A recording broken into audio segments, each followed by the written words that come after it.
13 अक्टूबर को पुतिन के खिलाफ एक बड़ा मोर्चा खुलने जा रहा है। डोनाल्ड ट्रंप और उनके साथी देशों ने परमाणु युद्ध की तैयारी शुरू कर दी है। पूरे नेटो से 71 विमान रूस के खिलाफ सबसे बड़े हमले के लिए खुद को आजमा रहे हैं। और सबसे दिलचस्प बात तो यह है कि पुतिन को उनकी एक एक मूवमेंट की खबर है और इसलिए रूस के अंदर 10 परमाणु बेस एक्टिव कर दिए गए हैं।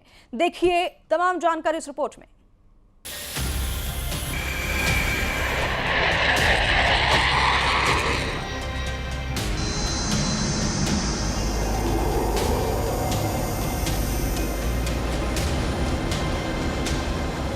ये बहुत ही खतरनाक फाइटर जेट पुतिन को डराने पहुंचे हैं। ये फाइटर जेट रूस को उसकी हद बताने पहुंचे हैं। ये फाइटर जेट दावा कर रहे हैं कि नेटो के आसमान में पुतिन के घुसपैठ का मतलब होगा तीसरा विश्व युद्ध। नेटो सोच रहा है कि पुतिन घबरा जाएंगे। नेटो के दिलो दिमाग पर सिर्फ और सिर्फ पुतिन को बैकफुट पर रखने का जुनून सवार है। लेकिन क्या इन पैंतरों से यूरोप की सरहद से दूर रहेंगे पुतिन?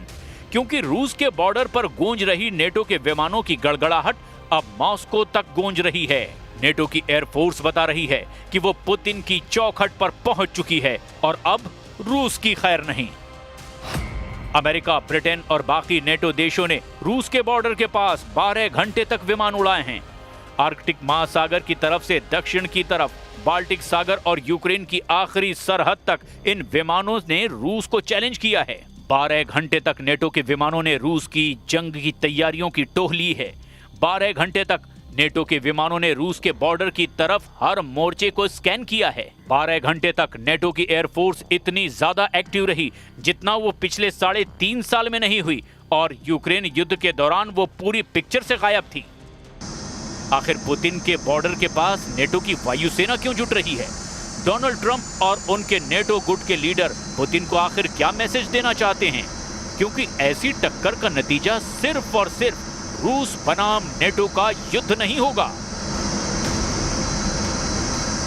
ये पूरी तरह वर्ल्ड वॉर भड़काने वाला कदम है जिसे पुतिन माफ नहीं करेंगे। इस बात की गारंटी तो रूस बार बार यूरोप को दे रहा है। रूस पर नजर रखने के लिए भी बड़े टोही विमानों में RC-135 सर्विलांस जेट शामिल हैं। इसके अलावा P-81 भी शामिल है जो आर्कटिक महासागर के आसपास रूस की नौसेना पर निगरानी रख रहा है, जबकि RC-135 नेटो की पूर्वी सरहद पर रूस के कम्युनिकेशन और रडार सिस्टम को ट्रैक कर रहा है। इन विमानों को एयर कवर देने के लिए नेटो के फाइटर जेट भी लगातार आसमान में मौजूद रहते हैं। वहीं ये लॉन्ग रेंज तक उड़ान भर रहे हैं और बिना उतरे हुए अपने मिशन को अंजाम दे रहे हैं। इसके लिए नेटो के टैंकर विमान भी लगातार यूरोप का चक्कर लगाते रहते हैं। पुतिन को लेकर इतना ज्यादा प्रेशर यूरोप में पहले नजर नहीं आया। जाहिर है कि यूरोप के लिए अक्टूबर का महीना बहुत ज्यादा दबाव लेकर आया है, क्योंकि अक्टूबर के महीने में ही पुतिन ने लॉन्ग रेंज से कई शिकार कर डाले हैं। ये दावा उनके दुश्मन कर रहे हैं। यूक्रेन के बाद पोलैंड के साथ रोमानिया, इसके अलावा एस्टोनिया और डेनमार्क, इन देशों पर पुतिन का ड्रोन वाला खतरा मंडरा रहा है। इन देशों का इल्जाम है कि पुतिन ने नेटो पर चढ़ाई शुरू कर दी है, क्योंकि रूस के ड्रोन इन सभी देशों की एयर स्पेस को चीरकर अब पूरे यूरोप पर हमले का सिग्नल दे रहे हैं। Porque el compromiso para este año 2025 era llegar al 2%, se ha hecho un esfuerzo muy importante, venimos desde el 0,9% en el año 2018, en este momento estamos cumpliendo los compromisos, que es el 2%. Putin को लेकर NATO का खौफ बार बार देखा जा रहा है। वो इसीलिए क्योंकि यूक्रेन में लगातार बमबारी और खार्किव से लेकर ओदेसा तक यूक्रेन मिटाने वाली आग बार बार नजर आ रही है। इस बमबारी में पुतिन का यूरोप के खिलाफ बहुत ही भयानक प्लान अंगड़ाई ले रहा है।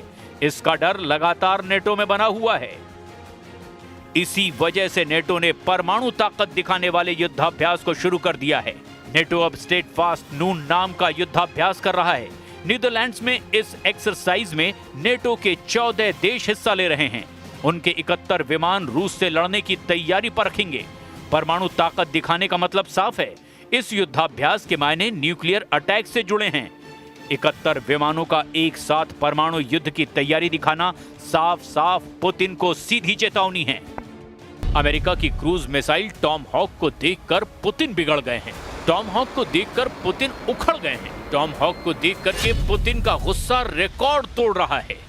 2500 किलोमीटर रेंज वाली ये क्रूज मिसाइल अब यूक्रेन को मिल सकती है और इस मिसाइल ने रूस और नेटो के बीच तनाव को बहुत ज्यादा बढ़ा दिया है। हालात ये हैं कि पुतिन के ड्रोन अपना बॉर्डर पार करके रूस के दुश्मनों को ललकार रहे हैं।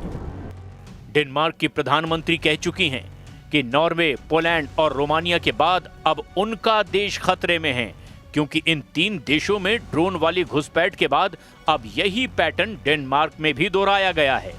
मतलब साफ है कि रूस पूरे पूर्वी यूरोप को दबाव में लाना चाहता है और ये बात डोनाल्ड ट्रंप को भी बहुत अच्छी तरह से मालूम है। Of course, to the several close calls they've had with the Danish military during the EU leaders meeting in Copenhagen. It's something the administration takes very seriously, and we are constantly monitoring it. The National Security Council here at the White House is in constant correspondence with our NATO allies, and the president speaks to many of them as well.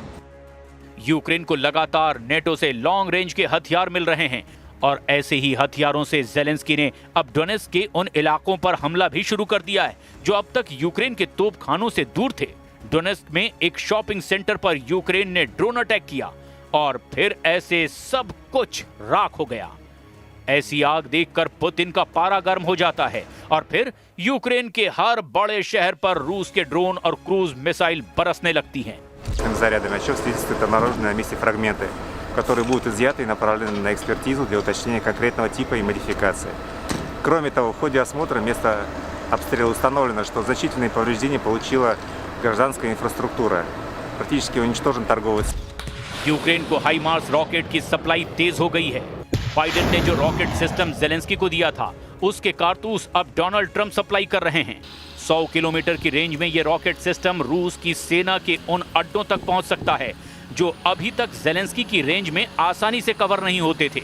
यही वजह है कि रूस अब Ukraine को हथियार supply करने वाले देशों को टारगेट कर रहा है। ये दावा यूरोप का है। रूस को गुस्सा दिलाने वाला एक बड़ा कदम जर्मनी ने भी उठाया है। जर्मनी के रक्षा मंत्री बोरिस पिस्टोरियस ने लिथुआनिया जाकर के रूस को आमने सामने के युद्ध के लिए ललकारा है। जर्मन रक्षा मंत्री ने कहा कि बाल्टिक देशों को बचाने के लिए उनका देश तैयार है और जर्मनी इस इलाके में रूस को मुंहतोड़ जवाब देगा।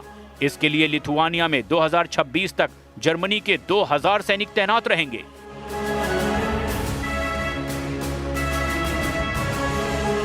पुतिन की तैयारी चौतरफा नजर आ रही है। वो युद्धाभ्यास करके समंदर से ज़िरकॉन हाइपरसोनिक मिसाइल भी फायर कर रहे हैं। उनके सुखोई 34 सुपरसोनिक बॉम्बर भी तैयार कर दिए गए हैं। रूस और बेलारूस अपनी सेनाओं के बीच तालमेल बढ़ाने के लिए किसी भी हद तक जाने को तैयार हैं। पोलैंड इस तैयारी का सबसे बड़ा नुकसान उठा सकता है, इसकी आशंका पूरे नेटो को है।